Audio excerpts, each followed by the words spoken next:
So talking more about the load cell pedal then, Hunter, just explain to us what the main benefits would be for somebody that's not used any load cells before. Well, I'm sure you can attest to it that it just feels like a more natural brake feel that you would feel in like a car or whatever you would drive on track. You just get more data inputs from a load cell to your sim of choice by ACC, Assetto, Corsa, iRacing, whatever. And that leads to a smoother and more consistent braking feel. Yeah, and I mean, to be fair, I'll sort of hold my hands up and say I was quite surprised with the fact that even with a basic load cell, you can sort of feel that the car doesn't lock up as much. It's not so stabby on the brake.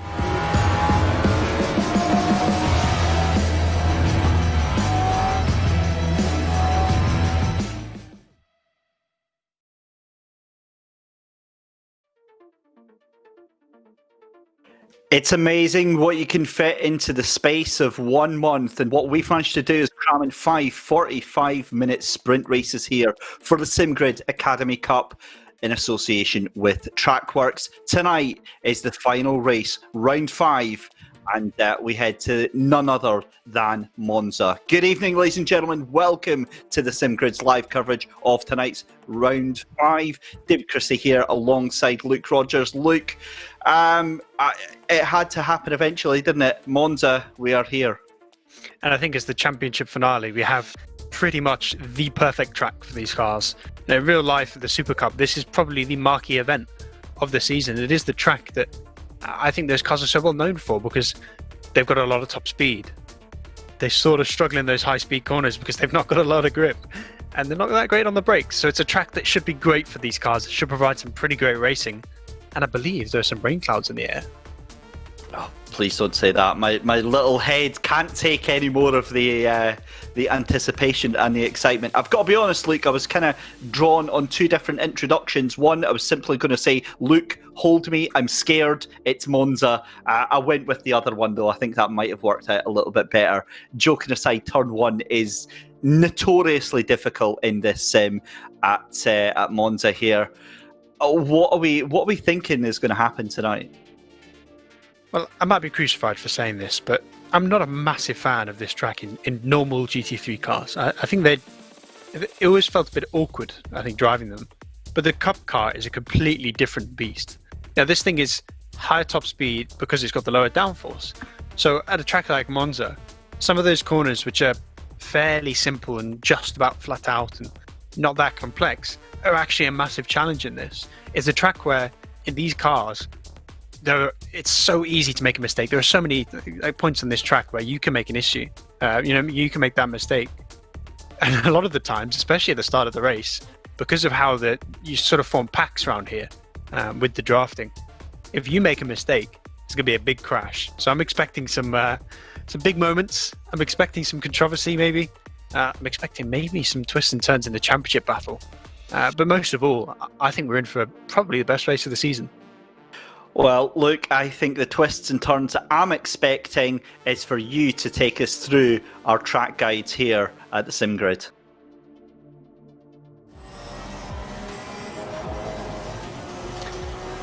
I'm going to do it in the wet as well. It's one of those tracks where in the dry it's fairly simple. In the wet, it's an entirely different beast. Every corner goes from being not that hard to take to awkward, to scary, to slidey. And you're braking very, very early in the Porsche GT3 Cup car because it's not that great on the brakes and it's a bit faster on the straights than the normal GT3s. You're in first gear. So here, actually, I believe, they're going to stay in second for this one. So you're trying to minimize that wheel spin in the wet.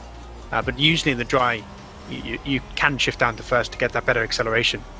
Curva Grande, you basically just want to hug the inside line. It's just about flat out. It's not that scary. It's one of the corners that is maybe a bit safer, but it's no slouch in the wet. The next chicane here, you want to hit that inside curb, but not too much to unsettle the car. Get onto that outside curb again, but avoid that gravel trap, because if you get out in that gravel, you lose so much time.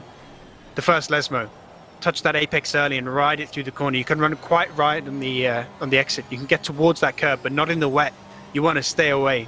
50-meter board for the braking for the second Lesmo. Touch the inside curb again. Use that outside curb, even in the wet. But you can see how scary those curbs are. You can see how slippery they are in the wet. a bit of a break here as you come up to this Gary chicane. Get your breath back after some slippery corners. And usually you're using a lot of curb here. You brake with that little bridge over the track. You're still going to use that curb in the wet, but you have to be so careful through here.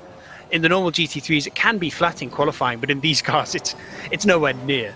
Yeah, the car is all over the place in these conditions, but sometimes sliding is fast. You come to the left-hand side of the track, another one of the straights, another one of the sort of areas of the track that's vital because you use this to set up passes on the back straight. Parabolica now, braking around 100 meters. Get to the apex early. You want to run wide on the exit, but you cannot get anywhere near those outside curbs and those puddles that form on the outside of the track in the wet. You have to really be careful about which line you take because with that standing water, if you touch it in this car, you will start to slide, you will lose traction, you will lose acceleration on those straights, and that's when you're going to get past. So lots in store tonight at the twisty, tricky and high-speed Monza circuit here tonight, ladies and gentlemen. Just to remind you what the drivers are playing for tonight, as well as the cash prizes that are on offer. We do have, thanks to our very generous event sponsor and series sponsor, Trackworks, they've given us an Academy Cup Ultimate Backpack as a grand prize, and that's a Trackworks Champion collaboration backpack, specially made with one of their TLCM brake mod sets, t-shirt, beanies, you've got keychains, loads and loads of little goodies, but my favourite is an assortment of some American and Canadian candy, thanks to Snackworks. So yeah, they might appear, they might not, because I might have munched them, but I'll share them, Luke, if I do decide to nab them. But joking aside, let's look to the championship then, and Joe McCauley is really a man on a mission tonight. 160 points at the top there. Amir Hosseini just 8 points off and isn't outside the realms of possibility of taking it, but it's that man at the underneath there, the late charge of Igor Ogorodnikov, third place at Barcelona and the win at Spa. I mean, if something happens to Joe tonight, he is definitely in with a shout. Yeah, if Joe finishes in the top two, it's his. If he finishes third and Amir wins, then Amir gets it. If both of those drivers have a mistake, Igor could step in and snatch a pretty unlikely victory here. So it's I think we're expecting that two-horse race, but then you look at the track conditions. You know, you look at how wet it is. I'm thinking that turn one might be quite a messy corner on lap one, and especially if those drivers towards the front, you know, if one guy in sort of 5th to 10th place makes a mistake, we can have a big pile up and really some twists and turns, as I said earlier. And it's definitely, in terms of Igor's championship hopes, it's definitely not over. You know, he needs, I think, Joe to be down in 18th. But, you know, you look at Niels van der Kokel, right? The first two races, third and first. He was a driver that we were sort of expecting to be in that championship fight. Well, straight after that, 14th at Barcelona. If we go back to Spa, we saw him lose it in the in Radion. And he put it into the wall and ended his race and DNF'd. It is really, it's a championship where one mistake like that will turn you from championship favourites to completely out of the running. And a track like this, with the conditions we're expecting, it's definitely, I think, the easiest opportunity to make those mistakes. So Joe's in the driving seat, Amir's the one putting the pressure on, and Igor's the one sniffing for a few opportunities. Well, two other drivers that we have to mention tonight, even though the chance is unbelievably slim, but they are still mathematically in with a shot at this. Tinko van der Velde and Samir Ibrahimi in 4th and 5th position on 116 points. 45 points for a win. If all three of the top three, if all three above DNF and they get the win, that's 45 points. That takes them to 161 points, and they would take the win. Again, rank outsiders, but it has to be mentioned because I don't want us being in the position of being 44 minutes into the race and that's happened and it's completely blindsided everyone. There are some big names through the rest of that list that really don't figure in towards the end of this. For example, Sebastian Handler, Kieran Prendergast, even Killian Ryan Meenan, some of the drivers that we've seen, doing very, very well in the endurance races, just not featuring at all, Luke. And I think one thing that is sort of standing out to me is Samir's season, or Samir's championship, rather, because I think coming into this, he was probably one of those drivers we were expecting to be in the fight. And we were at Silverstone for the start, and if I remember correctly, put it on pole, right? Or at least he was top 2. I should probably have checked that before I said it, but he was right up there at the start, and then he made that mistake by he put the wrong amount of fuel in the car at the start of the Silverstone race, and what turned in, what could have been a win for him. And I think based off the pace we saw from him, we saw him fight back through the field after that pit stop he was forced to make. I think he was in for a real shot of winning that race, and if he had done that, he might still be an outsider, but he'd be an outsider roughly around where Igor is, and we'd have a proper full-way fight. So it's a bit of a shame to see Samir, down in 5th place when really he's one of those drivers we expect near the front, and obviously a 2nd place technically is literally his first podium in the last race. He finally sort of had a race where we saw what Samir can do, but it's bar sort of a miracle. Well, I say sort of, bar a miracle, it's not really possible for him. Yeah, it's going to be a case of should have, would have, could have. I think this season Should have put some fuel in. Yeah, exactly, for Samir Brahimi. But here we go then. Qualifying is just getting underway. The track is absolutely sodden here at Monza.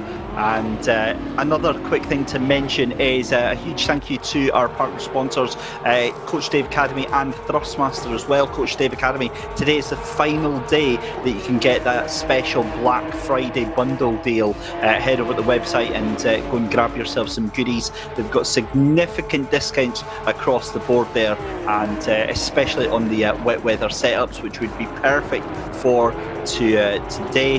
And simply enter the code BLKMDY25 to get 25% off. We see a car going into the barriers at the back there. That is not what you want to see. I think that might have even been Sebastian Handler, but we'll double check. No harm, no foul on that. We're currently watching Richard Lindhorst here, the number 16 car in the Scuderia at KKS by Superflow, the number 16 outfits, and he's not really featured much in the championship. I believe this is actually going to be his first race.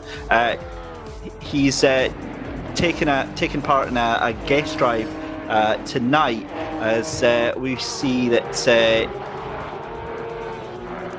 So yeah, good to see that we've got some more guest drives, and I think that sets things up nicely for a season 2 of the Academy Cup. Yeah, I think we're sort of proving there's a lot of desire to race in it. It's been quite a fun one, I have to say. I don't watch the Super Cup in real life, but if the races are half as good as we had in this championship, then I think maybe I should start, because it's been a really great championship. Obviously, I didn't get to watch the Zandvoort one because I was a bit under the weather, but I watched it back. I watched the VOD, and I had a lot of fun with that one at a track where I will admit I detest Zandvoort. And I loved the Super Cup. I love the Academy Cup. It is, I think, comfortably the track I like the least. Let's put it that way. And I love the Academy Cup race of it. There's these cars, putting a series of drivers that are competitive. A field as close as this, we've seen so many times that, bar the odd miracle drive, the win for the races, the podiums are all up in the air until the last couple of minutes. And when you have that in a spec series, that kind of closeness, it just gives such great racing. And I expect we're going to have more of the same tonight. Those wet conditions will certainly help to make the race, I think, more exciting and more unpredictable. And you can just watch here with these onboards. Just watch that steering wheel and how much they're having to make corrections. You're on this curb and it's all over the place. And just every time, both Lesmos, I think, are the sort of the biggest sort of culprits of that slipperiness, because usually in the dry you're using a lot of curb through there, especially on the exits. It's the same with Ascari. It's an area of the track where you just want to be using curb, but when you do that in wet conditions, you're putting yourself in a position where your car is going to be all over the place. And if you're that kind of driver that's maybe not quite as consistent, not quite as precise, like I am, in wet conditions when you have to still use curbs, you can have some big crashes. I would just like to take this opportunity, ladies and gentlemen, to point out that Luke Rogers doesn't speak for all of us here at the SimGrid. I personally absolutely love Zandvoort. If there's one track that can go, however, that'll be Circuit Paul Ricard. I have absolutely no love whatsoever for that track. completely. So yeah, You glad to say see that. that. I don't like driving the track, but the races at it are consistently some of the best. You know, even in real life, the ELMS races are so good around there.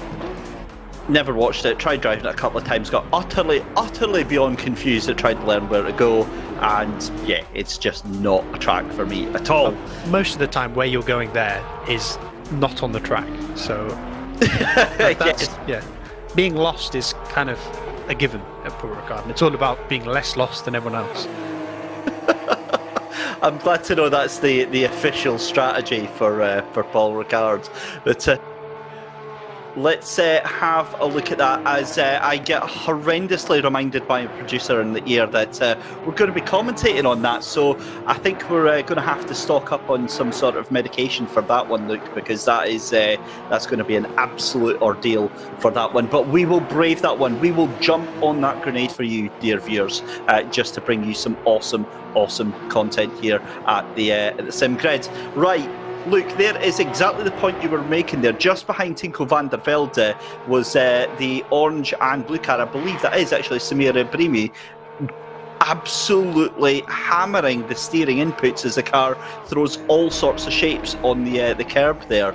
And for those that haven't taken part in the Assetto Corsa competition, what sort of input does the driver get? How do you know, and how are you able to tell that the car is on that limit? I think first off, the car's rotating more than you think it should be. You know, you can feel the car sliding. Really, I mean, first through the wheel. Secondly, you can see it happening. And third, if you're like me and sometimes you need a bit of a visual reminder, if you can look at the, it's less. You sort of look at the throttle and you think, well, I'm putting down this amount of throttle and my car is going nowhere. At that point, you know the tyres are sliding, you know the tyres are slipping, and that's when you can sort of react to it. So there's a lot of input. I think ACC is one of the games that's very good at that, at giving you that sort of understanding of the car. But it's the sort of thing when you're driving like that, you usually think someone that's a bit all over the place is quite slow. And I think I love to use other series, especially real life series, as an example of this. If you look at F1 and you sort of compare the steering inputs of like Sergio Perez versus Lance Stroll. Lance Stroll is much more aggressive and a bit more sort of unpredictable in the way he makes his inputs, and that's arguably why he's slower. And you come to the academy, you know, the Porsche Cup car, and you watch that kind of thing in these cars in the sim and in real world. The drivers that are more aggressive and are sliding the car and having to make that opposite lock and you know, trying to catch the drifts, it's actually faster in these cars because they have so little front downforce that you basically need to get the car sliding. So it's all about understanding how to use that slide to your advantage, how to make sure that you can do it predictably and not just bin it every 3 laps, because it's all well and good, you know, putting a 152.9 in, but if you do 3 152.9s in a row in the race and then put it in the wall next lap, you're not going to do pretty well. I think that's very well said, as we see Samir Ibrahimi going very, very, very sort of sideways around that corner there. 7.5 minutes left to go in the qualifying session for the final round. And I've got to say, Luke, right, the big talking point right now is the fact that Amir is second in the championship in pole position, and Joe McCauley is 11th place in the pits. Yeah, I always like to, you know, normally in a qualifying session in the wet, you take timings with a pinch of salt, especially in the real world. Right? You sort of look at it and think, well, everyone's going to improve as they get confident. But these guys, they've all been practicing in the wet, you know, a couple of minutes ago, so they've all had that sort of warm up. You know, there was a press session just before this, and they've all been in it. So it's not like these are the first laps they're doing on this track in these conditions. So when you see those times and you think, well, Amir is currently first, you're thinking, unless someone can put a ridiculous lap in, they're not going to get there. And we're seeing people improve. You know, Gianluca Ganser's just improved. Samir improved recently. Tavanari just put in a great lap. But none of them are beating Amir so far. So that 52.9 is looking like a really solid lap time. And then you look down, as you said, Joe McCauley, he's only 7 tenths off. You know, 4 tenths improvement would put him just outside the top 5, but that's not good enough. You know, as we said, if Amir wins the race, Joe needs to finish second. And it just right now doesn't look like he has that kind of pace. And whether he can improve, well, he's not going to improve if he's in the pit lane like he is now. So I don't know if he's chalked it or if he's maybe had an issue that he needs to sort. But it looks like right now that he's going to have a sort of a tough race. But I guess you look at this and you think, well, it's Monza. It's probably the easiest track in ACC to overtake at. But I'd say maybe Spa in certain cars, in the Mercedes. So I think in terms of having this kind of championship where you inspect cars, this is probably the track where you care about qualifying the least. But you still care about qualifying because, as we see a little spin there for the 011. But part of the reason why qualifying here is scary is not because you have to overtake cars. It's because on lap 1, when you approach the chicane, a corner where you suddenly have a 30-odd car grid hurtling down at a couple hundred kilometers an hour into a braking zone where they need to come down to first gear, and it's normally single file, 2 at most, that's when the incidents happen. And if you're at the front or if you're out of the back, you can avoid them.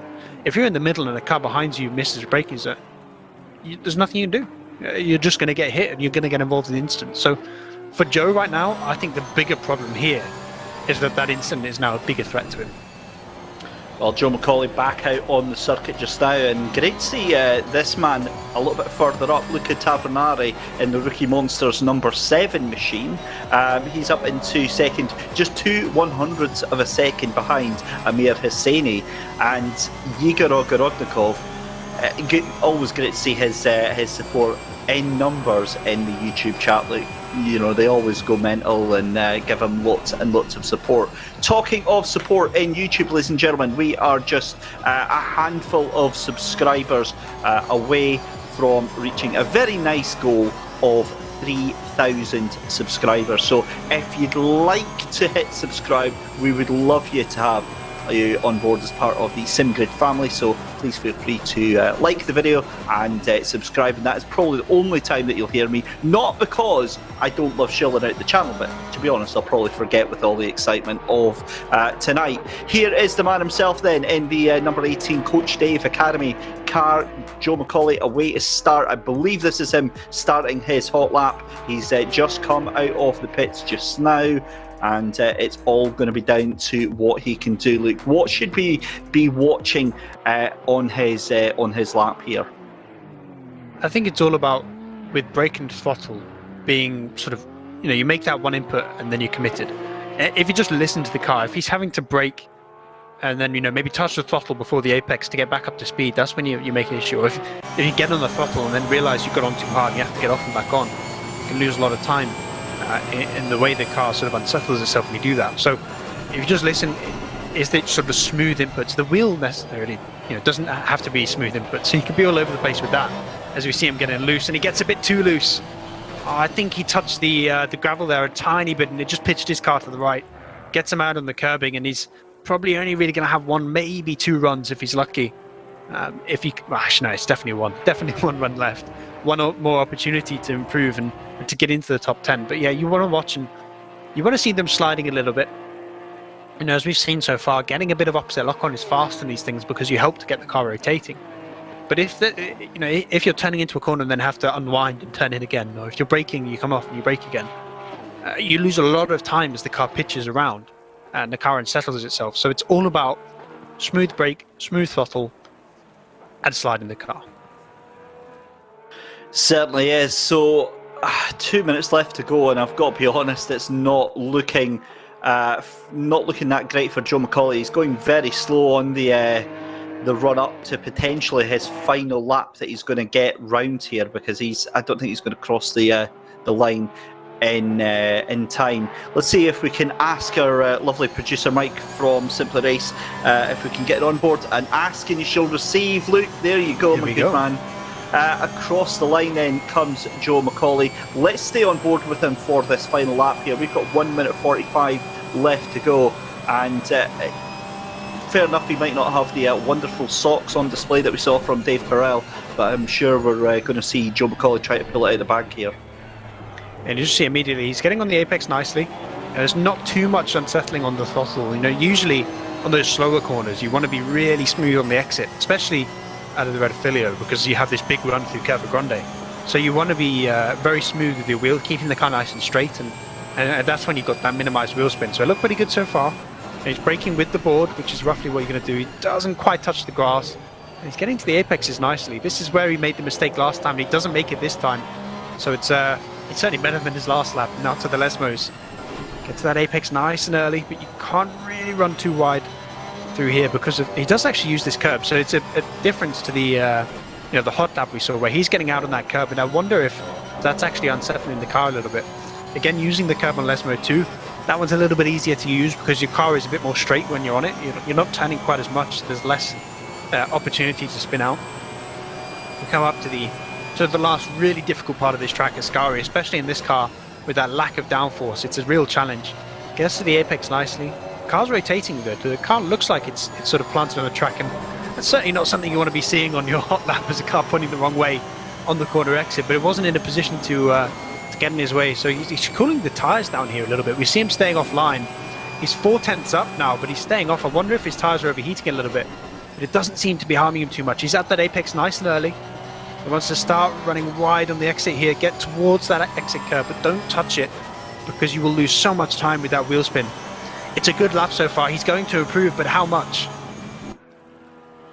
Let's see, as Joe McCauley comes across the line then, he was in 8th place, he goes across the line, he does improve, excuse me, but so is everyone else, so only enough to get up into 8th place, 2/10 off of the pole lap there.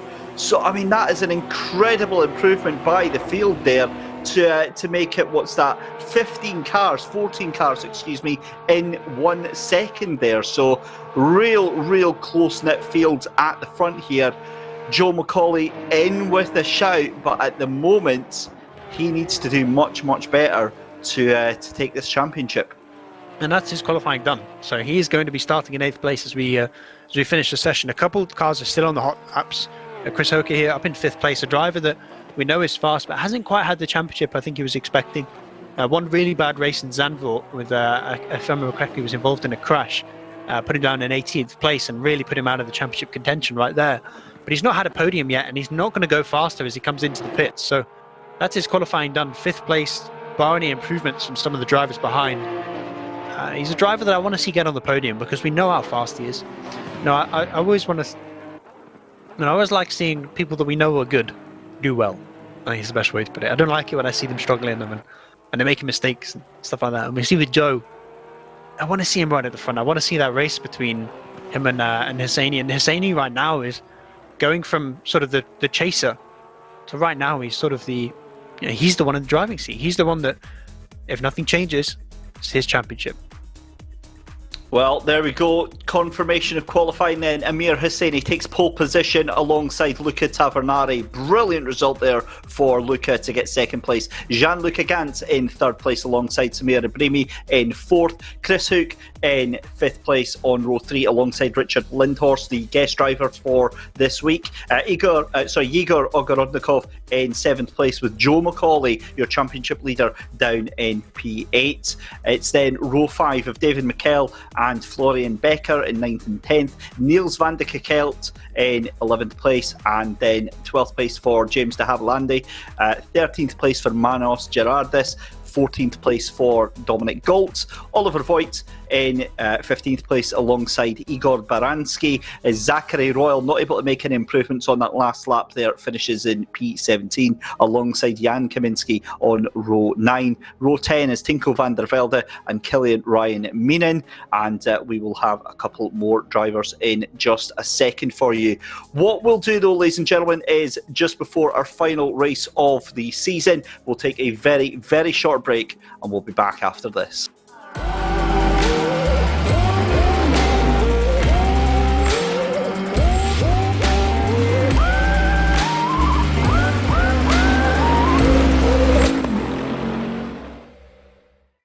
So talking more about the load cell pedal then, Hunter, just explain to us what the main benefits would be for somebody that's not used any load cells before. Well, I'm sure you can attest to it that it just feels like a more natural brake feel that you would feel in like a car or whatever you would drive on track. You just get more data inputs from a load cell to your sim of choice by ACC, Assetto, Corsa, iRacing, whatever. And that leads to a smoother and more consistent braking feel. Yeah, and I mean, to be fair, I'll sort of hold my hands up and say I was quite surprised with the fact that even with a basic load cell, you can sort of feel that the car doesn't lock up as much. It's not so stabby on the brake.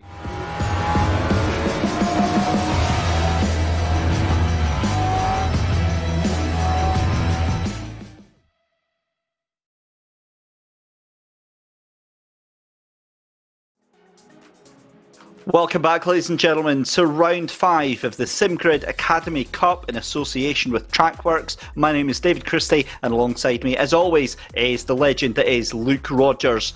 Just to remind you, before we get underway tonight, ladies and gentlemen, the prize pool is as follows for the top 3 finishers in this top split. First place gets $70, second place gets $20, third place gets $10, and a nice little $100 prize pool there for this top split. Just to remind you, Amir Hosseini taking pole position. Joe McCauley currently leading the championship by just 8 points. Joe finishing qualifying down in 8th position. Amir qualifying on pole position. Cars are on the grid, Luke. It's time to get hyped up. It is, and we've got a 2-minute wait now before the 45-minute sprint to determine who is our Academy Cup champion. And right now, well, Amir Hosseini's loving life, up in first place. The only downside for him is he's the first one that has to brave the conditions. There's going to be a bit of change between now and qualifying because the game simulates a bit of a break, so there's going to be a bit more standing water on the track to start. It should be a little bit slower than qualifying as we start the race, but as that dry line develops through the race, we're only going to get faster and faster. But more importantly, the tyres are going to get hotter and hotter as that dry line develops. So it's a big decision to make right now for some of these drivers. Do they aim for sort of perfect pressures now? Do they set those pressures up for the start of the race and pull a gap?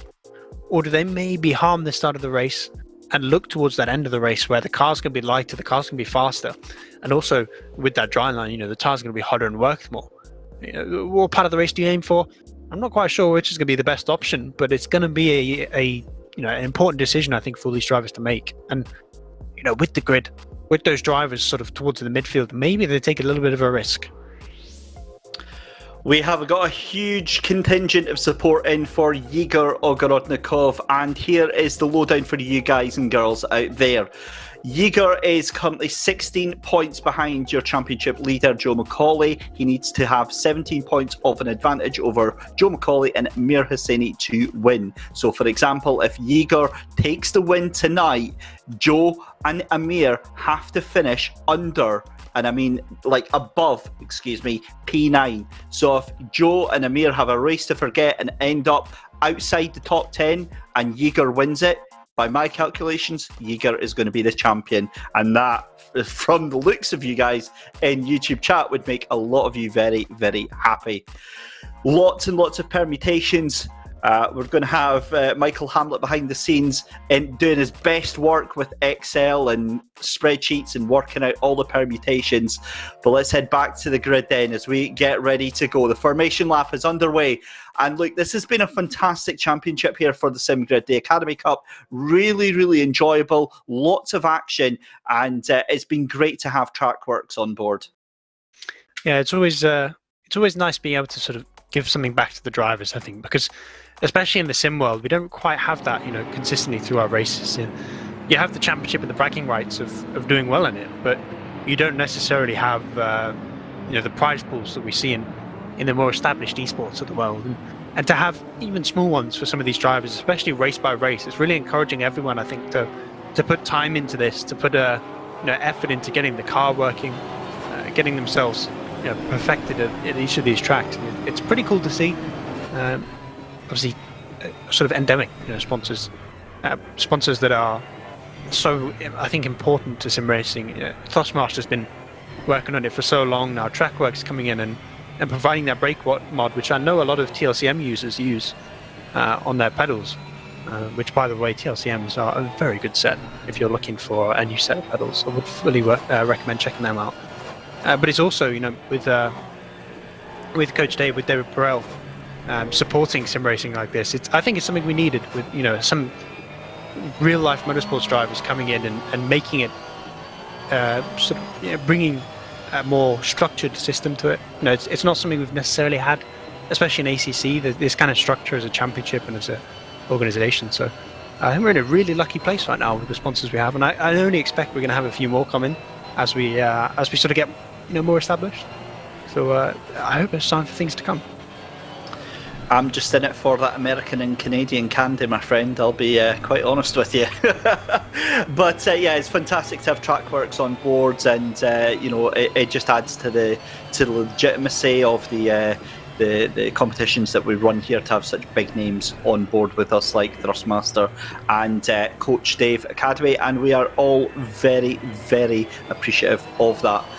So let's get our hype boots on, ladies and gentlemen. I hope you're sitting comfy at home. You've got the cup of coffee ready, you've got the popcorn ready, whatever it is that you're using to enjoy tonight. Let's get ready, because we are coming around the final couple of corners here. And Luke, the car's doing their best to try and keep these tyres as warm as they possibly can right now. Yeah, it's not an easy thing to do in the wet. There's not really any dry line to speak of right now. You can scrub the tyres on. Everywhere you go, there's that standing water. It's going to make them nice and cold. You can sort of ride the brake all through the lap, and that's normally what you're going to do to try and get some heat in. But you have to sort of accept that you're going to be on cold tyres right now. Your first couple laps are going to be scary. And that first corner, when you approach that first corner, your car is not going to want to stop. And we know from experience of the real world, of the sim world, turn one at Monza, well, a lot could go wrong. Are you ever the optimist, Luke? I would love to mock you for that one, but I am just as in agreement as you are with this one. We round the Parabolica then for the first time, getting ready to go live here, to go green on the final round of the SimGrid Academy Cup, powered by Trackworks and in association with Thrustmaster and Coach Dave Academy. Amir Hosseini is in the lead, and Joe McCauley has it all to do for our final championship round. Get ready with those F's in chat. We're about to go green here. Luke, hold my hand. I am scared right now. We are about to witness the unknown here. The cars are ready. The green flag flies. Away we go. And the hordes of Porsches go flying down towards turn one at Monza here. We're 4 wide going into the turn. Not like this. Please, not like this. On the brakes. There we go. Nice and controlled. And oh my goodness me, it's all... I wasn't expecting that. I was not expecting that. We see one of the orange and green cars going across. We've had one car facing the wrong way. That was not what I expected at all, Luke. Yeah, it's always one of those situations where it depends where the crash, where the spin happens, about how bad the incident will be. If it sort of happens on in turn one, if a car gets sort of spat off to the left, or if a car spins on the curb and something like that, it's usually okay and everyone can avoid it. We see someone miss the braking zone. I think a couple of cars did for Della Loggia. But if it happens on turn two and someone gets turned around and stuck facing the wrong way, normally you stall because you're not touching the clutch, and that's when everyone just piles up. So luckily, we stayed fairly safe. We only had one car and a fair bit of door banging, but it's something you expected. Something, I think, as they always say, rubbing is racing. So a bit of door banging through turn one, but it was a lot safer than I was perhaps anticipating, which is always nice to see, because now we have a straight race between the leaders. And immediately I look at Joe McCauley, qualified 8th place. He's already up in 5th, so he's already making progress. And remember, if Hosseini wins, he needs 2nd place to hold on to the championship. He certainly does. A great start. However, I don't envy who is behind him right now. It's the man himself, Igor Ogorodnikov, who is all over the bootlet of Joe McCauley, as we see picture in picture as well. Tinko van der Velde starting down in 20th position, is getting himself all the way up into 18th position right now, as the leaders starting to go around the Parabolica for the first time of asking here. Remember, it's a 45-minute race, and that looks like it is potentially Killian Ryan Meenan getting hung out to dry there, as Tinko van der Velde heads up, and Sebastian Handler into that position as well. So yeah, movers and shakers all through this first lap, and I think the top 6 just looking to keep things stable right now, as we've got action going into turn 1. Who is that in the green Porsche? Surely not going to get stopped in time. Doesn't. The car wiggles to the side and he has to think better of it. Meanwhile, side by side is the 86 and the 66 Tinko van der Velde just loses out there too. Sorry, no, it wasn't, excuse me. It was Tinko van der Velde just losing out to Gerardus there. Oh, and who's that going very wide? That's Samir Ibrahimi going very, very wide at the first chicane. He has to drop back. Surely that's going to cost him a little bit of time there, Luke. And it puts him side by side with his teammate going into the first Lesmo, a turn where in the dry it's not really a too wide corner, but in the wet you can do it. And we see, I think, actually Chris Hook got the move done. Yeah, he got it past on the outside of Lesmo 1 and gets it pretty much confirmed outside of Lesmo 2 there. And now Chris is, Samir rather, is looking in the mirrors to Joe McCauley, to Igor Narodnikov, who was all over him. What a move, side by Igor Ogorodnikov on the outside of Joe McCauley. That was potentially huge right there. He thinks better of it, backs off towards the chicane, but he got one heck of a run out of the second right-hander there. And unfortunately, because he's had to back out, that now puts him right back into the clutches of Lindhorst there. So he was making up massive ground there.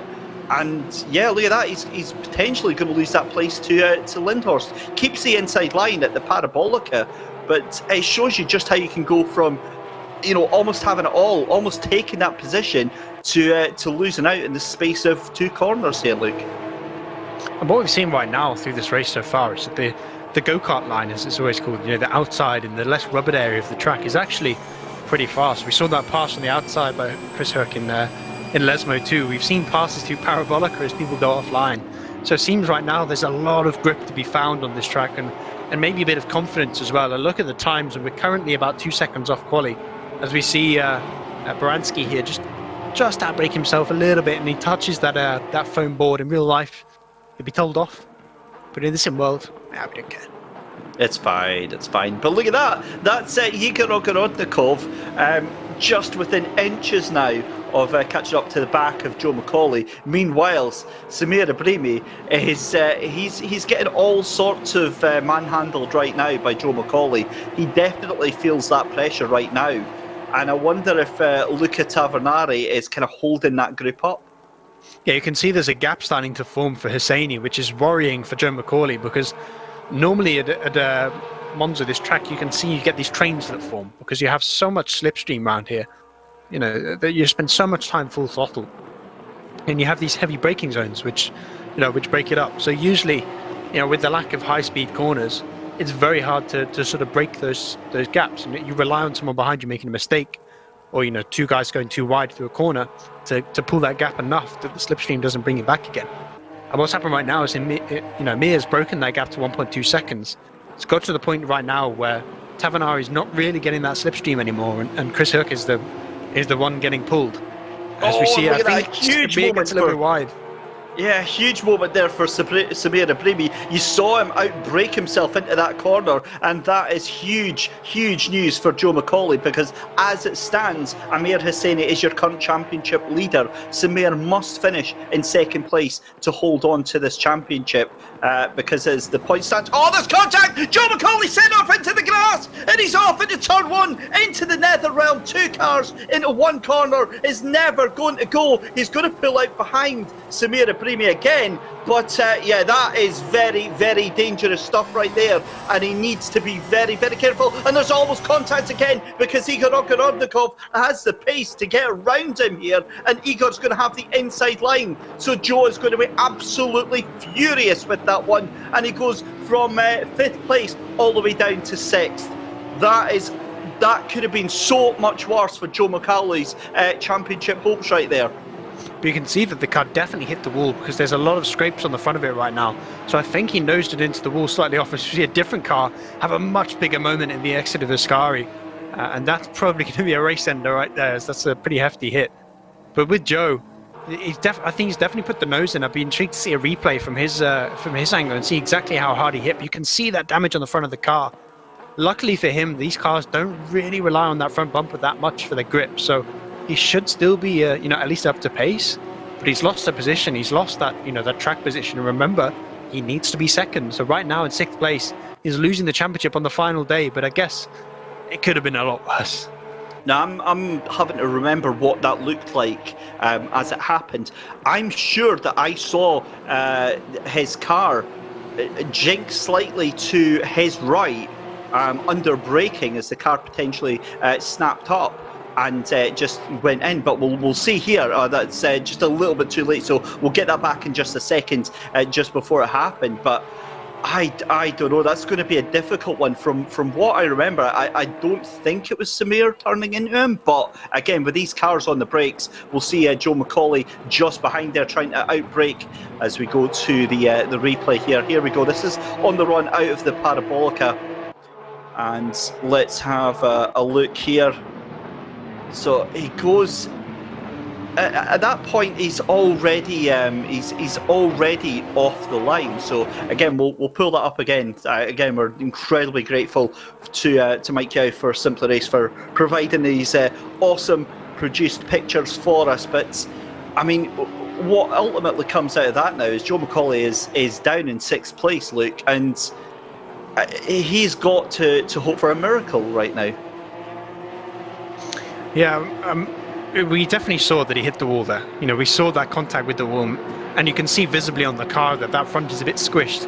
Luckily for him, it's not like real life where any contact to the front of a Porsche can split the radiator and end your race. It's not going to happen for him, but he's going to be missing a bit of front turning with the lack of downforce. And I guess, you know, as I said, this car, it doesn't matter that much, but right now he just seems to be struggling a little bit again on pace. I mean, Ogrodnikov's going forward, but Joe's going backwards.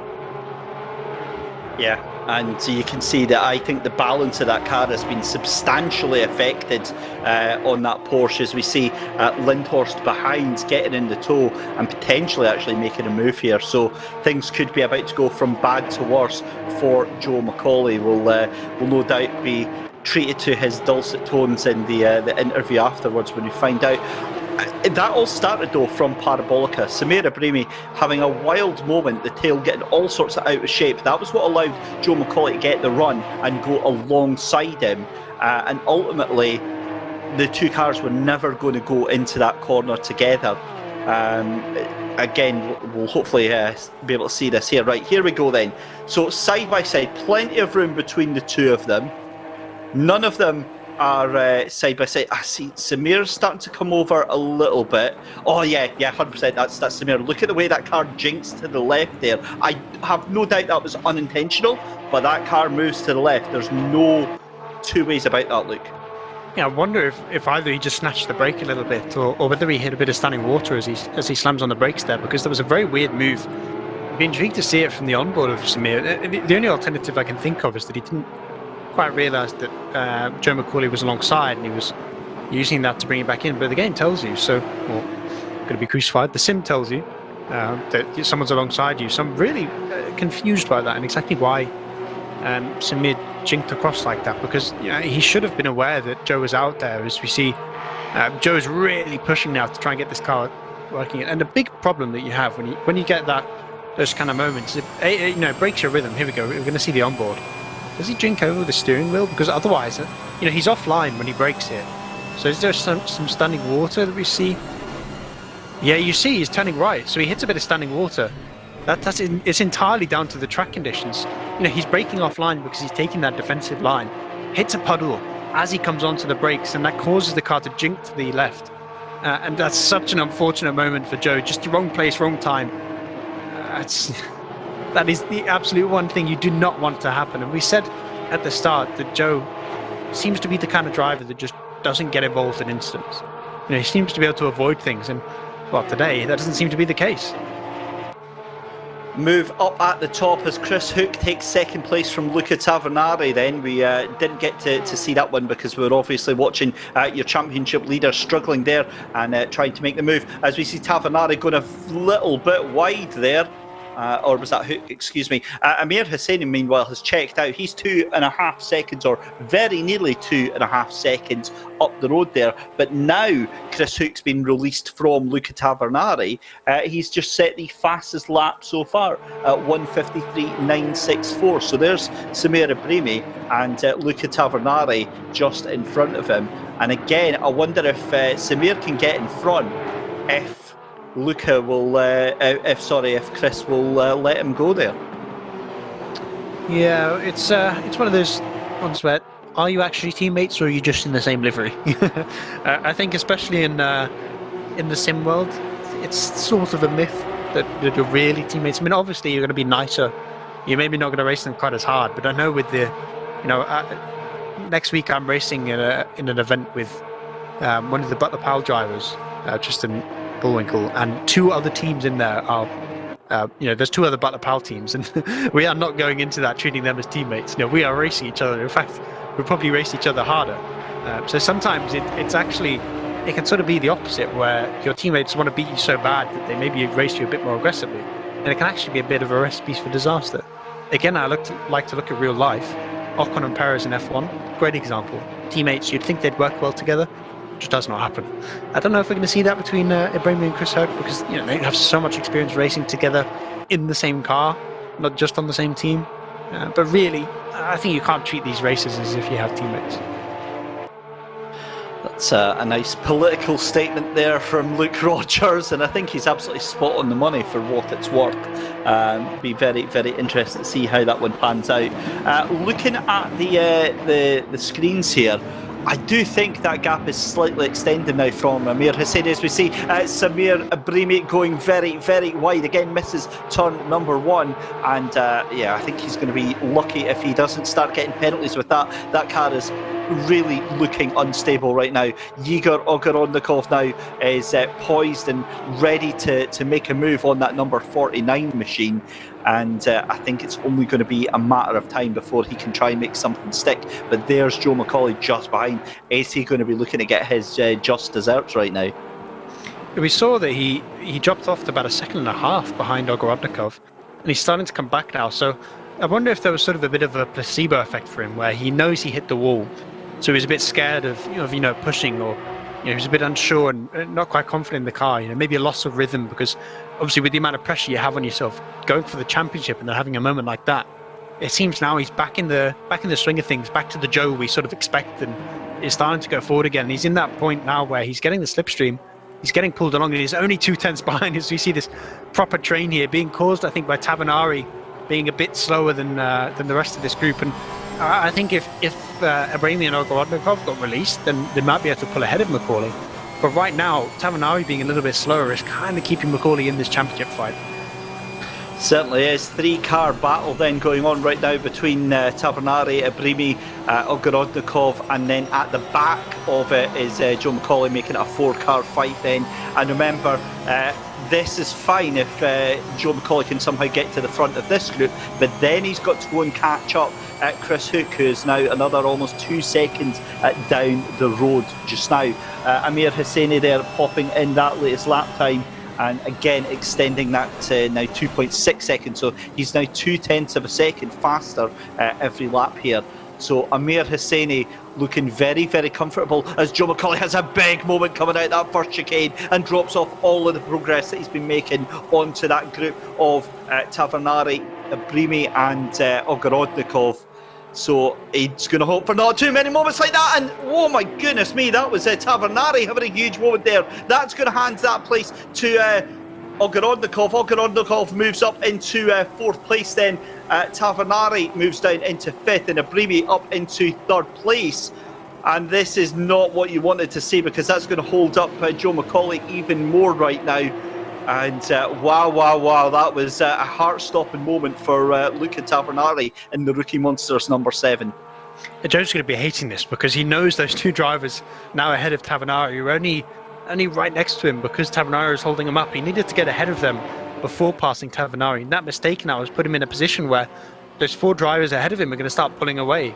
If he can't quickly get this overtake done, then he's going to be in such a rough place. And with Tavanari still fairly close to Ogorodnikov, he's going to still be getting that slipstream. As we see, he's getting pretty close, so Joe has to find a way around as he actually loses it and he's in the wall. Oh, goodness me! Joe McCauley sent spinning off into the wall. Huge damage on the car, and that could potentially have just decided the championship right now. We'll get an eye on whether Joe McCauley actually kept that car going or not, but huge monumental damage almost certainly means that he will not be able to fight for that 2nd place, surely. We'll find out in just a sec. If he's got to go and pit, he's very, very slow on the exit of the Parabolica. I think he's coming And in. he's in the pits. Oh my goodness me, that very well may have just decided your first SimGrid Academy Cup Championship. We wait with bated breath. Luca Tavernari is right in the thick of it. Igor Ogorodnikov as well, the two of them left fighting. And my goodness me, Luke, that is absolutely huge. And now it changes from trying to work out if Macaulay can get that second place to, well, what needs to happen to Hosseini for Ogorodnikov to win? Suddenly it becomes possible. I mean, a bit less possible if he's going to get overtaken here as he bumps through the corner here. Bit of door banging, and actually the 111 car is going to slip through and get them both. What a move by Becker to get two positions in one corner. A lovely little move there, a bit of opportunism, and it's worked out well, pushed him forward. And for Igor, that's exactly what he didn't want to happen. Wow.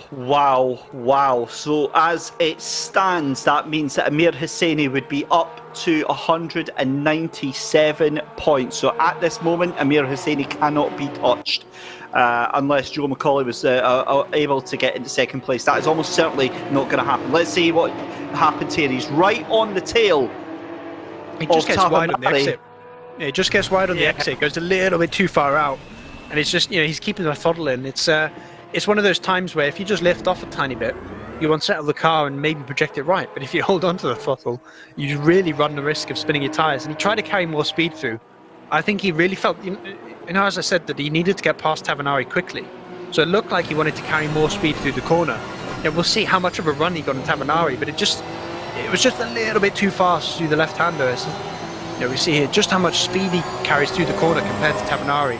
If he'd kept it straight, I think that would have been the move done, but he just gets a little bit too wide, gets out onto that sort of wet, painted area on the exit of the Ascari chicane, and that's when suddenly one set of tyres is on a much less grippy part of the track compared to the rest, and that's when your car starts spinning out. Wow. My heart absolutely goes out to Joe Macaulay right now. He's still in pit lane.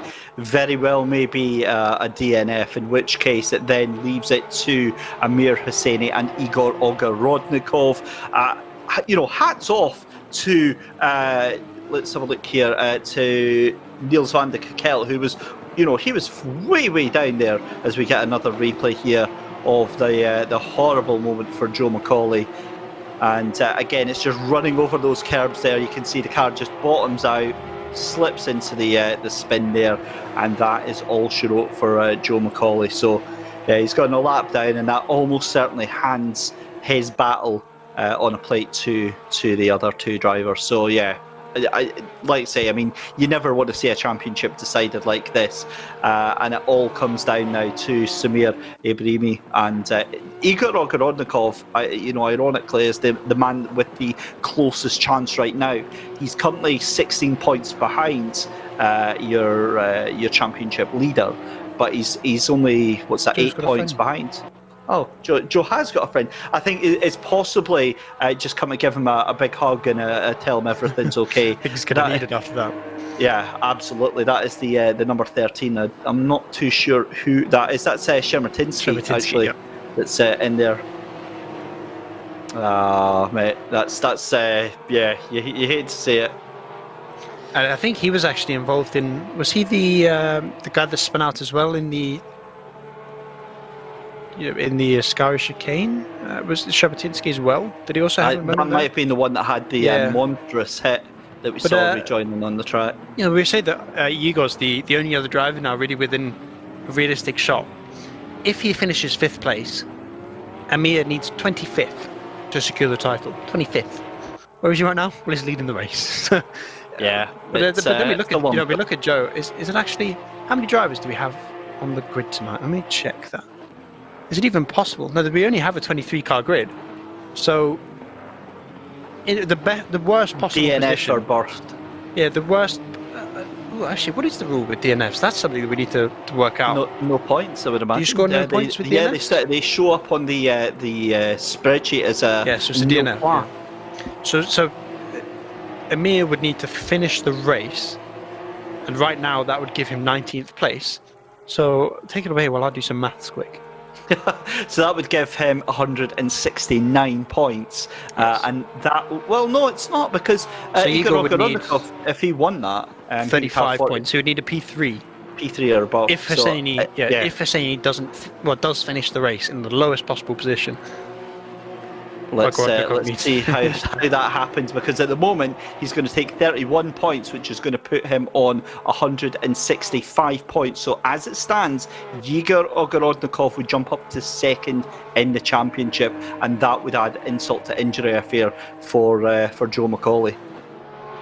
Yeah, it's going to be a real shame. I said that he was the driver that just seemed to not have incidents. Mir had a small one at Spa. I remember he had a moment with one of the car which pushed him back to fourth place. I can't remember. I think it was Igor actually, as he went past him, I think it was Joe. One of them had a moment with him that put him back into fourth place from a position where arguably Mir probably could have won the race. But then you look at Ogorodnikov, and at Zandvoort he had an issue and finished 12th. Tinker van der Velde finished 10th at Barcelona.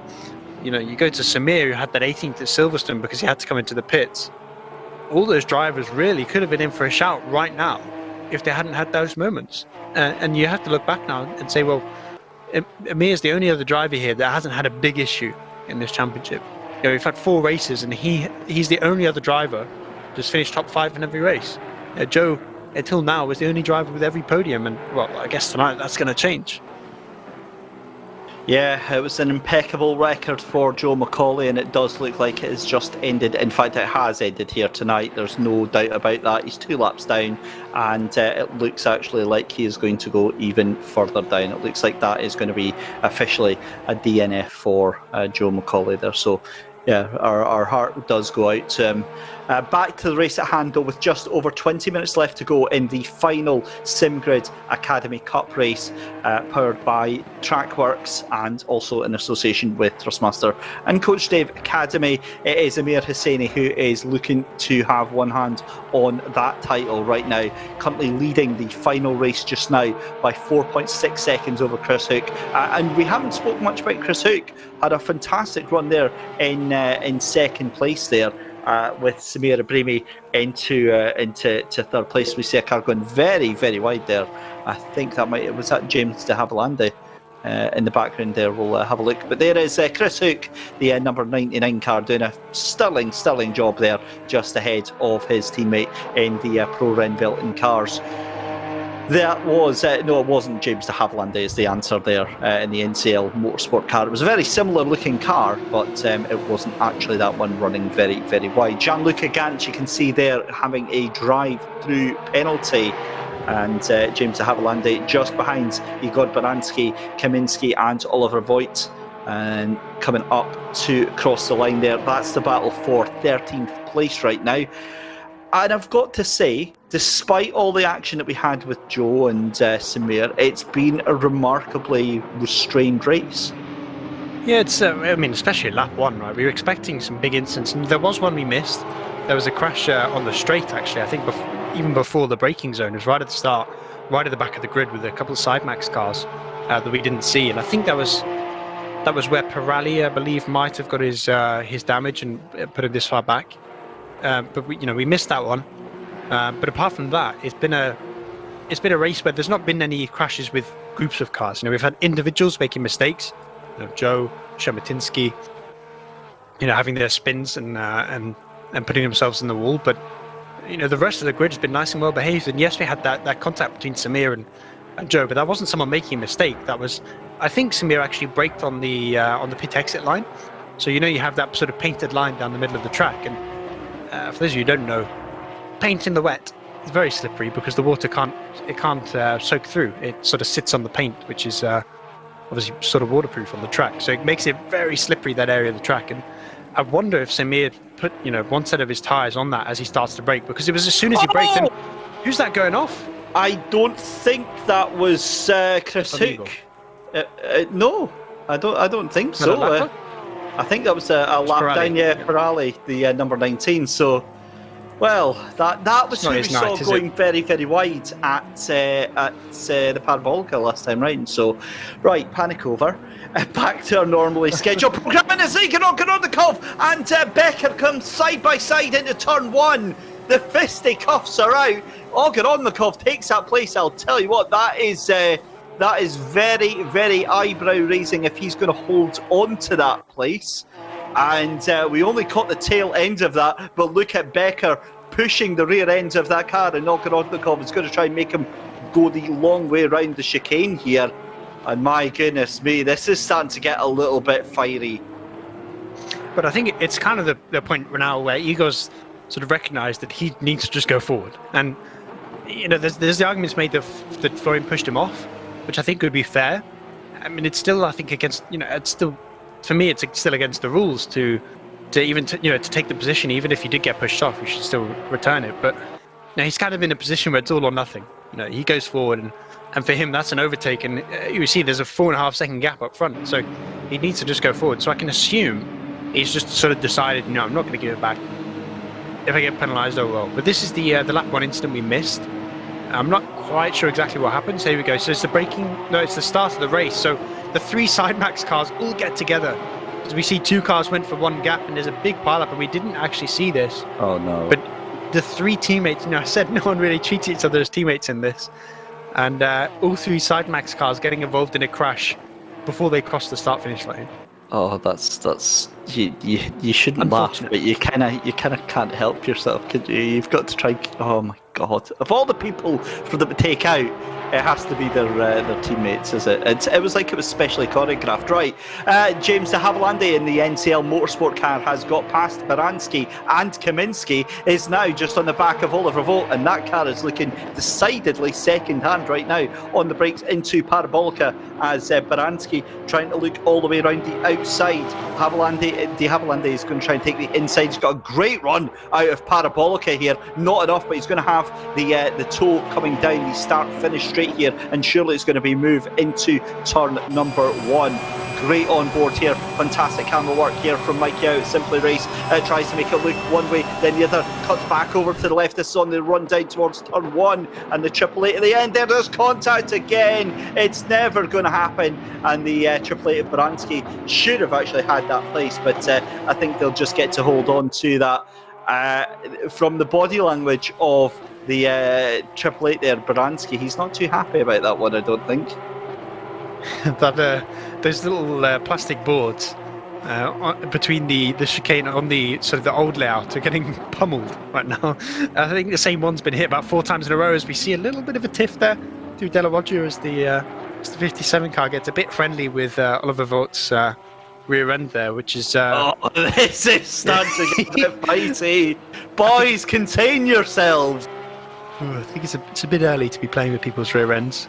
But then he finally gets through. Havilland gets the position, moves up to 12th place. It's at this point it's just for bragging rights, I guess, if you're up here. But it's lovely to see that, you know, even in a race where they're not necessarily in for, you know, getting any of the prizes, and not necessarily in for the championship, they're all still pushing. Oh, still getting feisty. Look, what's happened to Igor Ogorodnikov? He's down in 10th place when he was all the way up there. Something I can only assume he's got feisty with someone else and it's not worked. As we see, I wonder if we've seen afters with Becker, because obviously involved in that incident there. So Igor Ogorodnikov was up. We've just heard from Race Control, right? YouTube, I need you to brace yourselves. This is not going to go down well with you. But Igor was told to give that place back to Becker, and he spun the car on doing it. That's pretty special. I think to summarise that, it's suboptimal, I'd say. It's certainly a very inefficient way to give the position back, and yeah, I guess it's not exactly worked out. Now, there's one person right now laughing all the way to the bank, and that's Amir Hosseini, as both the championship rivals have incidents, and in a 5-race championship, having any moments, any incidents, is death to your title chances. That's the second one, across the season for Ogorodnikov. It's the first one for Joe, but it's a big one for Joe, and it's going to DNF him from the race. You know, Amir's not had that kind of thing. He had a small moment at Spa with someone else, but they'd only put him down in 4th place. You know, Joe, winning it on his own, has taken what should have been his championship, and what looked like, at least before tonight, it should have probably been his fairly comfortably, until qualifying started and it was raining. It's suddenly turned into what looks like it's going to be pretty much set for Hosseini, who essentially just needs to finish the race. Well, there is still 12 minutes left to go, so anything could and probably will happen tonight. It's also worth pointing out that we have the weekly prizes. We have that money on the line as well. So, although Amir's probably looking at this and thinking about the championship and saying, "Well, I probably shouldn't push. I should just try and bring the car home because that's all he needs to do to win the title." He also wants to win the race because he's going to get money to do it. So, having that weekly prize sort of puts that extra pressure on the drivers and forces them to really look and say, well, I need to just go 100% this whole race. And in these conditions, going 100%, well, anything could happen. Certainly can. $170 is what is potentially going to have been earned this season for Amir Hosseini. He's already got 100 in the bank, and he's going to potentially win $70 tonight if he gets that win. Let's have a look here. I've got a feeling this is Igor Ogorodnikov, and this was while he was reading the message about slowing down to give the place back. And that is, he's just missed his braking point, and he's absolutely lost the car. You hate to see it. You hate to see it. Yeah, it's a bit of a nightmare for Igor, but I think it was already looking like he was only really fighting for the weekly prizes at this point because Hosseini has just taken off. And we said it's a track where getting those gaps is not easy to do. And in qualifying with, 5 cars within 0.2 of a second, we were sort of expecting, I think maybe it to be a bit closer at the front, but it's been marred with small incidents.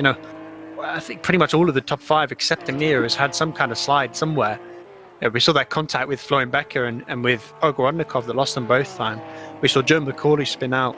We've seen Chris Hook get stuck behind Tavanari and Abrami, who, obviously Tavanari also had that incident. So all these drivers are really struggling with these conditions, and Amir's just said, well, I guess that's a free P1. Oh man, I've got to say, right, Michael, our producer, is giggling away in the background, and I'm going to address this directly. For the fan club of Igor Ogorodnikov, unfortunately, I'm the type of guy that lives on salty tears. So you're making me very happy tonight. The simple fact is, right, driving standards count no matter if you're taking part in the championship as a regular or if as a guest as well. Obviously, race control decided that it should be that Igor was to give the place up. Race control had nothing to do with him losing control and spinning the car. So again, I can appreciate how frustrating that is that your driver has done that, but it's not on race control for what happened there. They go with the best of their ability to try and keep a clean, fair race, and I think they've done a remarkable job tonight in what's been going on. Yeah, but I think as soon as we saw that, where he went off track and he gained the position back, we immediately said, well, yes, I can understand why he didn't give it back because he's racing for the championship, but that's the rules. Let me look for the exact rule right now. I'll read it out to you all. This is Bedtime Stories with Luke Rogers, everyone. I'm trying to find it now. Can't find it. It's going very well. In the meantime, I will fill as best as I can. 9 minutes 20 left to go in this final round of the SimGrid Academy Cup, powered by Trackworks. Is currently Amir Hosseini in the lead of the race and provisionally of the championship. Chris Hook in second place, Samir Abrami into third place, but that also means that Igor Ogorodnikov, as it stands, is in 10th place. He will still move up into second place in the championship as it stands. He's currently on the back of David McKell there in the number 43 machine. He's then got Dominic Goltz, Niels van der Kukkel. Niels van der Kukkel, what a job he's done. He was all the way down into, I believe that was about 20th place that Niels was down, and he's all the way up into 7th place here as we see Igor Ogorodnikov side by side with McKell. He's going to be battling the late breakers into Parabolica. He's got that slower outside line, but he's surely going to try and make that car drift round, and he loses a little bit of time and the process there. So Igor has to wait his turn here. He's going to get a good run though, gets the toe along the start finish straight there, and it's going to be side by side, you've got to believe, into turn number 1 there. Gets out at the last possible second, and McKell thinks better of it. There goes Igor with a very, very wild move into turn 1. You saw that one wasn't happening. Not again. He's going to have to slow down and give those two positions back. You can't just... It's that the new race strategy? Just yeet it into turn 1. There we go. And the guy behind him as well. Yeah, he gives them both Yeah. back.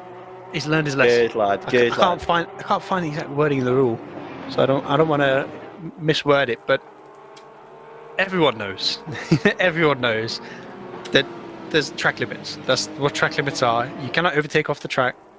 If you do, you give it back and you go again. And Igor didn't do that, and we got told to give it back, and then he made a mistake of his own accord. And what are the stewards supposed to do about that? It's not their fault he overtook off track. It's not their fault he spun out himself. So, really, it's been a race where I think Igor's been the architect of his own downfall. Yeah, it's a difficult one, and look, we're the biggest fans of this championship. We want to see going absolutely down to the wire. We want to see Amir Hosseini having to fight off, several different contenders to take the championship. Nobody wants a dull final race where the result's already known and in the bag, and it is what it is. We are on board then with Luca Tavanari just behind Becker at the moment. Becker's doing, I've got to say, a sterling job as a guest in this race. So's Lindhorst as well. To take 4th and 6th is quite good stuff. Igor Ogorodnikov, again, you see him power sliding that car. I've got to be honest, I wonder, Luke, if the red mist has started to descend, because it looks like Ogorodnikov now starting to overdrive that car and kind of push it past what it's capable of doing. And the Cup car is the car, but you can't do that. We see the slides that happen, and yes, you can be fairly aggressive with getting the car to slide, but there's getting the car to slide, and there's braking too late, and there's trying to carry too much speed through the corner, and neither of those things work in this car. You can get away with it in some cars, and you're out braking yourself and just slamming on the brake harder. I look at cars with no ABS as a great example. You don't always come to a braking zone and brake exactly to the 100% marker because you risk locking up. In these cars, you don't really think about that because obviously the ABS helps you. So you kind of you kind of just slam the brakes every time, and that's it. So you can't really brake deeper and apply a little bit extra brake, because of what happens is you're already at that 100% marker. You're already braking exactly as late as you possibly could. So braking later just puts you wide, puts you offline, puts you off track, and causes incidents. Yeah, absolutely. I was just reading the penalties there. Doesn't really affect any of the cars on track at the moment. There is Igor Ogorodnikov again, still trying to get past Mikel there. Gets the slipstream out of the corner. It's still not happening, and all credit to Mikel here. He's doing just enough to make Igor do all of the work here and force him to the unfavourable lines of the track. And a little shout out quickly to Amir, whilst this is sort of a fairly stable battle. He's not got that much time sort of on the screen. And yes, we talked about him in terms of the championship implications, but no, we're not really showing him on the screen because he's in a different postcode to the rest of the field. But it really reminds me of the Silverstone race. When Amir has been the fastest driver on the track, he has been dominant. And I'm looking at the timing screens right now. Second place, Chris Hurt is doing he did a 56.1 last time around. Ibrahimi just behind, a 55.7. Tavanari did a 55.5. Hosseini is doing 54.7. He's 7 tenths faster than the next fastest car on the track. That's how dominant his pace is, and it's exactly the same as it was at Silverstone. As I said, he's just, when he's the best on the track, he is the best by a country mile. And once again, we're seeing that from him. He's hit that form that we know he has. Is that another mistake from Igor there? Oh, no, actually, that was, I think that was Igor making the move. Michel, Mikel having a slide on the exit of turn 1. But no, 100%. Amir Hosseini has been just dominant in this race. 154s almost consistently through the race here. It's been an absolute masterclass in the wet. And 9 seconds of a gap in 21 laps that he's done in these conditions is just brilliant stuff. Yeah, it's a mighty performance. I mean, it's not that far off qualifying him. And I said about how qualifying generally the conditions are nicer. There's less rain on the track. The dry line is more pronounced because of the way the sim works. And already, 45 minutes into a race, in a car that is only designed to do 30-minute sprint races. We mentioned this at Silverstone and just kind of forgot about it. These cars in real life don't race more than 30 minutes, so the tyres they're on are not designed for going this long into a race. There's a lot of tyre wear. The balance of the car, it changes a lot, because normally you're setting a car up to be on fairly light fuel for the whole race when you do a 30-minute race. But when you're in this, you're setting a car up with nearly a full tank. So you have to sort of compromise the balance a bit, and when you get to these later stages, you're quite slow. And Hosseini is only about a second and a half off his pole time right now. Just watching a replay here of 2 laps ago. That was the move by Luca Tavernari around the outside and getting the job done on Becker. Great move to get that job done. And Florian Becker now down into P5, into the clutches of Richard Lindhorst. And you can see there just in the background, Niels van de Kekelt hiding in 7th place. As I say, great recovery drive from Niels there. And Ogorodnikov just in the background there in P9 as well. We're down to the final 2 minutes then, ladies and gentlemen, of our last Academy Cup race here on the sim grid, powered by Trackworks. Let's have a look here at Amir Hosseini making his way round. He's going to have one more lap, I believe, after this. He'll get time to start his final lap. And yeah, he's just made it look so straightforward, so simple. There's not been any issues whatsoever with that car. I think he's that far ahead that he could pretty much take a Polish victory lap, then complete the race, and he'd probably still win.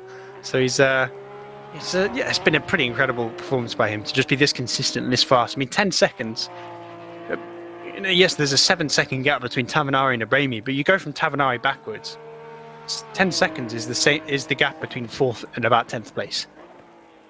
Yeah, it's been a fantastic drive from Amir Hosseini, coming around Parabolica for the penultimate time, and he's going to come across the line to start his final lap as the champion in waiting for the SimGrid Academy Cup. What a season we've had here. A first place, a second place, and a third place. 4th place last time out at Spa. And it's going to be another win to make it 2 wins for the season. Again, just like you said, Luke, his dominant performance in Silverstone almost matched here today at Monza. No one even coming close. It was kind of weird that it sort of felt like he was dropping off through the season. I mean, literally, if you look at the results, he was, 1st, 2nd, 3rd, 4th. If he'd finished 5th here, I wouldn't have been surprised. But he sort of returned to the Amir of the first race. I mean, I guess I look at both of the tracks, and I mean, they're not exactly similar tracks. They're both very fast, but they're fast for different reasons. Silverstone's a track with fast corners. Monza's a track with a lot of straights. So there's not really anything there that suggests to me why these are the 2 races he's dominant at. But I guess these are the tracks he knows. These are the tracks he's fast at, and more importantly for him, he's avoided the incidents. He's been the driver that got out there. And I said that Joe, qualifying down in 8th place, puts himself at a risk of incidents. And I was talking about Sector 1, Turn 1, Lap 1. That whole area, both those 2 chicanes at the start of the race are very scary when you're down in the midfield. But for the whole race, if you're not the leader, you're battling. You're trying to go forward. And for Amir, he was able to just get out of clean air, get a bit of a gap. He didn't need to look in his mirrors anymore, and he just drove his own race.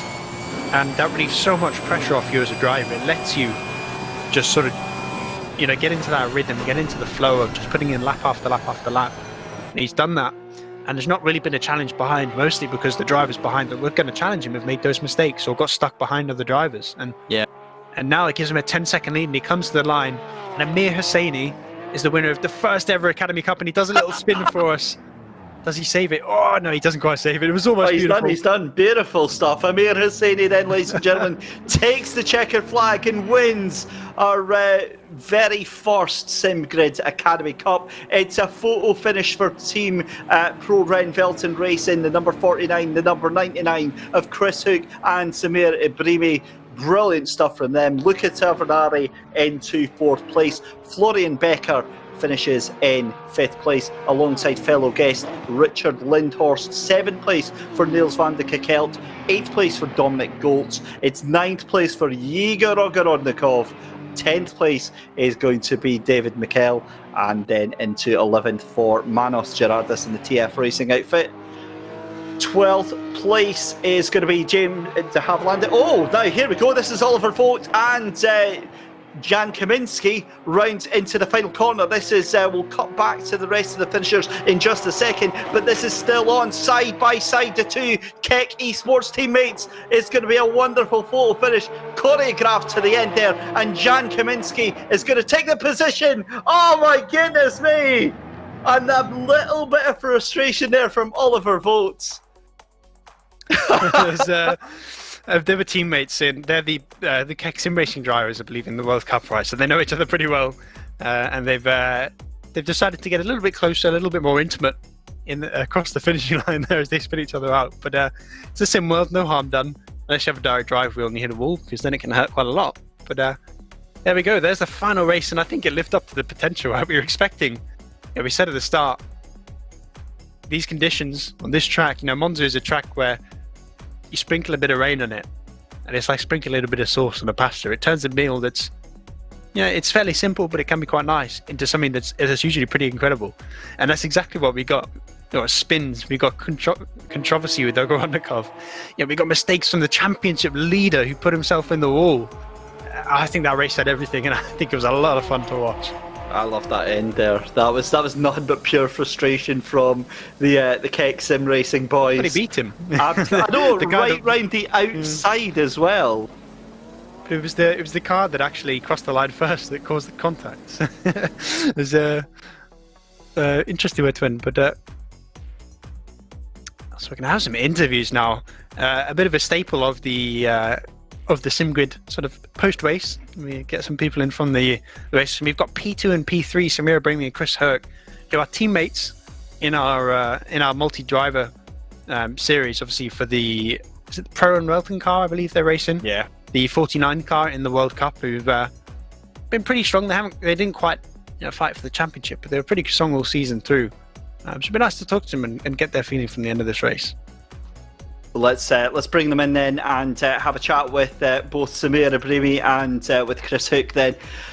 Gentlemen, Pro Renvilton is going to be a very proud team tonight, second and third place tonight. Samira, we'll have a chat with you first. You were obviously still in with the mathematical possibility of taking the championship tonight. It wasn't to be, but that was a wild race, wasn't it? Oh yeah, I expected some drifty things, but I didn't expect that in the last 20 minutes there was no grip on the rear tires. I think we were on slicks by 20 minutes into the race, and I was just not driving the car, more be gentle that I don't spin at all, and secure the third place. That was the main thing. Talk us through that moment, that heart-stopping moment with our potential, or was then championship leader Joe McCauley side by side coming down in towards turn one. Yeah, again, after last race we had some contact.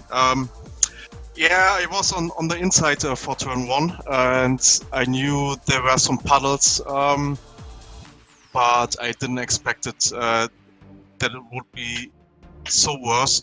As soon as I braked, my car was sliding, and I wanted to correct that, and I think that was why I touched Joe.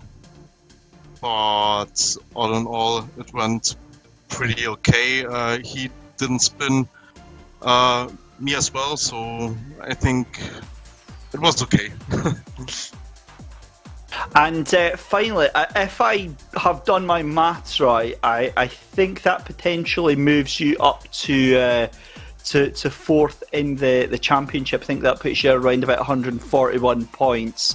It's been a mixed bag in terms of season for you. 18th place at Silverstone, and then the highlight must have been last time out at Spa, getting that second place, and a third place here this week.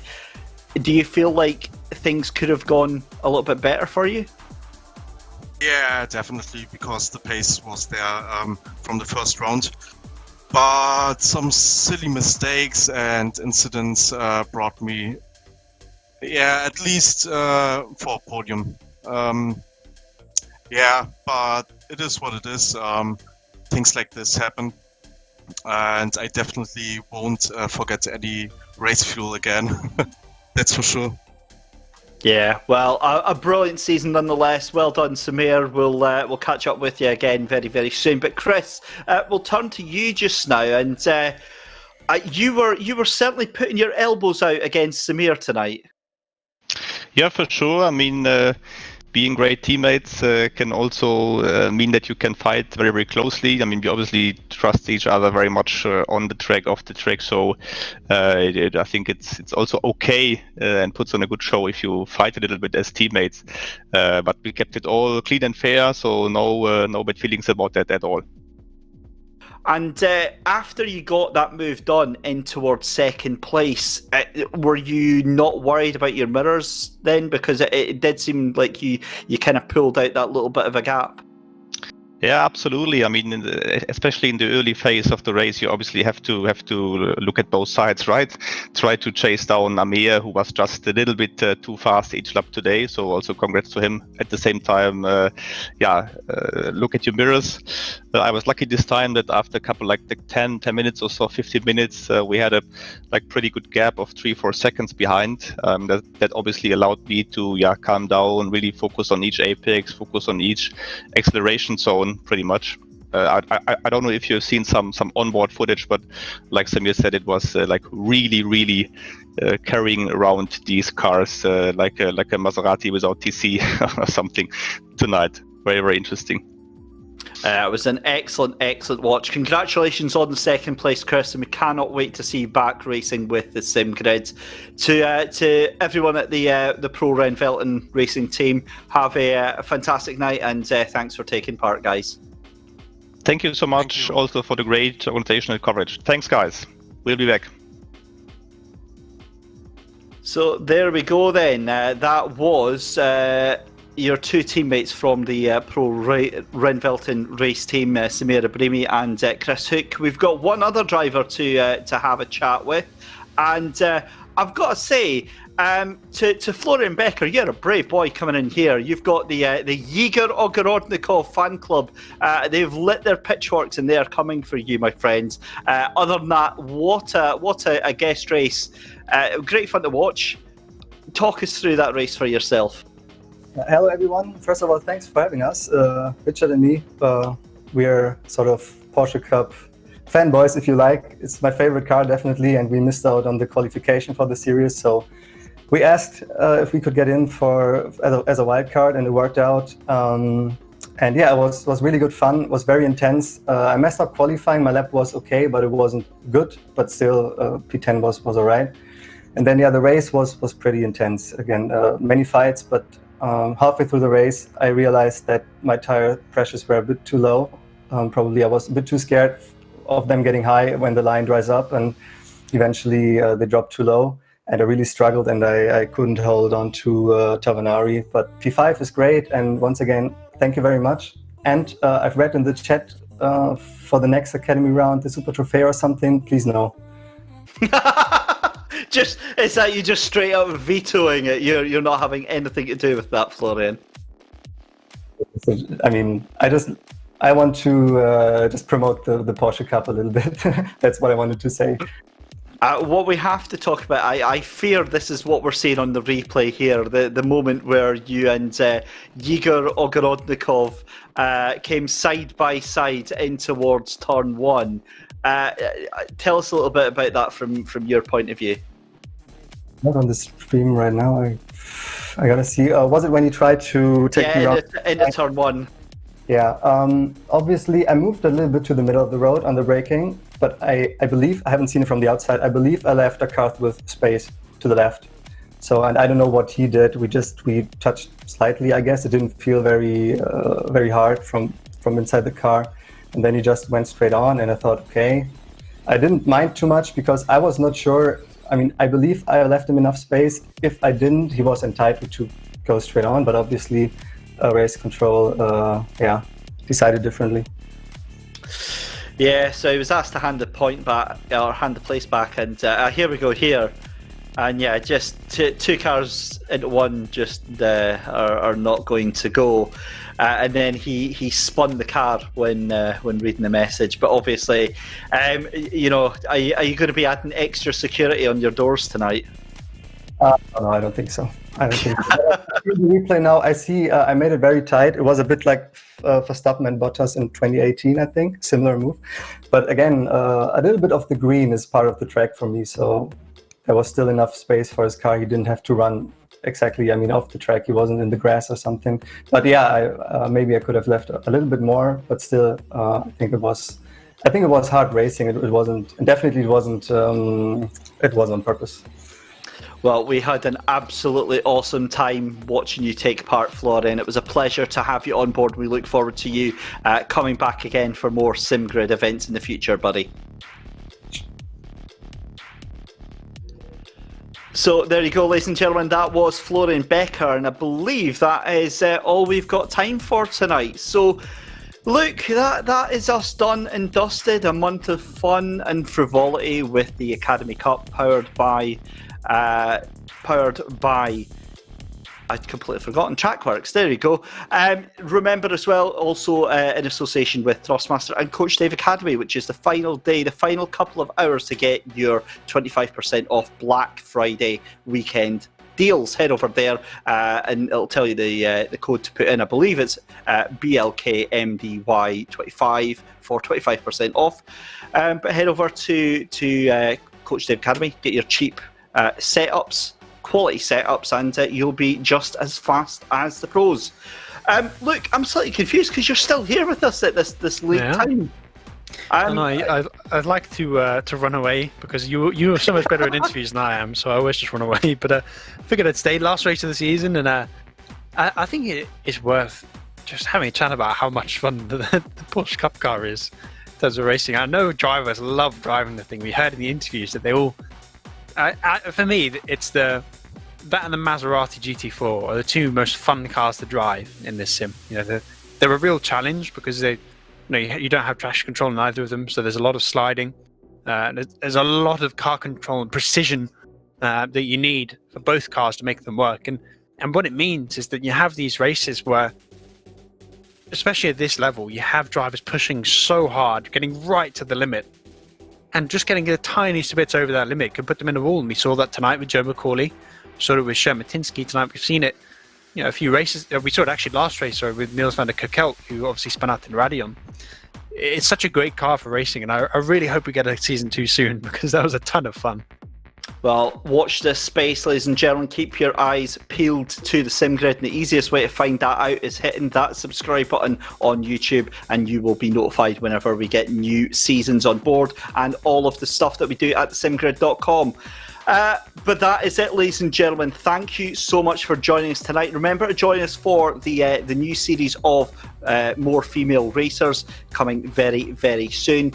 We've got the Sprint Cup, I believe, this week as well. There's so many events that are going on with the SimGrid that we lose track, Luke. But the other thing as well, ladies and gentlemen, I know it's proven massively popular. You'll probably see it on YouTube from the likes of Dave Cam as well. The daily races here at the SimGrid. Take part in that by heading over to beta.thesimgrid.com, and you can enjoy some fantastic daily races. And we are back on Thursday with season 2 of the Sprint Cup. More action this week is going to come from Misano for round 2 of the 5-race season. But look, any final thoughts for tonight? If we do have a season 2, I want to see a bit of variety in the tracks. Obviously we've been to some of the staples of the real life, Super Cup world. But what I want to see us go to some of the more left field tracks where maybe this car's. Don't you say it. That's yes. Okay. Yeah, I thought you were going to say Paul Ricard, in which case you're getting disconnected. No, I say it and I will disconnect you right now. Yeah, they race there in real life. It's a really good race. It's one of the actual few Super Cup races that I've watched in real life. I think it's actually the Carrera Cup, right? I can't remember if the Super Cup is there, but anyway. But it's actually a track where it's much better in a Cup car than it is in an old GT3 or an F1 car. But it is still Paul Ricard. So I'd rather we go to somewhere like Bathurst. I'd love to see that sort of, throw a real big spanner in the works and take us to one of the tracks that perhaps these cars don't get raced on very much. And Bathurst immediately stands out to me as a track where, without traction control, it's going to be a bloody hard challenge. So I'm hoping we get some variety in tracks. also like to say I hope we get a bit of a longer championship as well, because 5 races is great. It provides this sort of, it's almost like a sprint race, but in a championship, if you know what I mean. But we see where one mistake can sort of ruin your championship, and I want to see maybe 7 or 8 race championship. I have a really big one and maybe extend it over time, because for my money, it's been some of the best racing I've watched.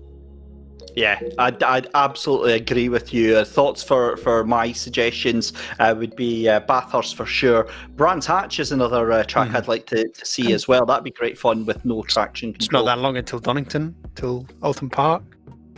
Yeah, the British pack gets added in, and that'll be... Donington would be amazing. That's a wonderful, wonderful track. So we'll see. It's all up in the air just now. Remember, head over to simgrid.com to find out the latest information. We'll see you on Thursday for the Sprint Cup. On behalf of myself, David Christie, and from Luke Rogers, it's a very, very good night from us. A huge thank you, as always, to our wonderful production team of Michael Hamlet behind the scenes, whispering sweet nothings into our ear, and to Mike Yao from Simply Race for the incredible camera work and production values here on display tonight. We'll have a wonderful, wonderful night. We wish you a very, very good night as well. We'll see you on Thursday for the SimGrid Sprint Cup. Thank you to Trackworks, our event sponsor, and to Thrustmaster, as well as also to Coach Dave Academy. Take care, guys. Have a wonderful night, and we'll see you soon.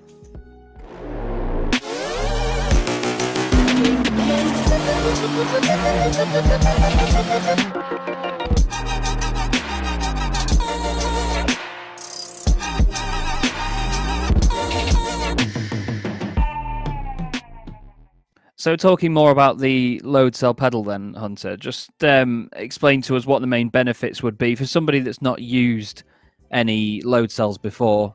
Well, I'm sure you can attest to it that it just feels like a more natural brake feel that you would feel in like a car or whatever you would drive on track. You just get more data inputs from a load cell to your sim of choice by ACC, Assetto, Corsa, iRacing, whatever. And that leads to a smoother and more consistent braking feel.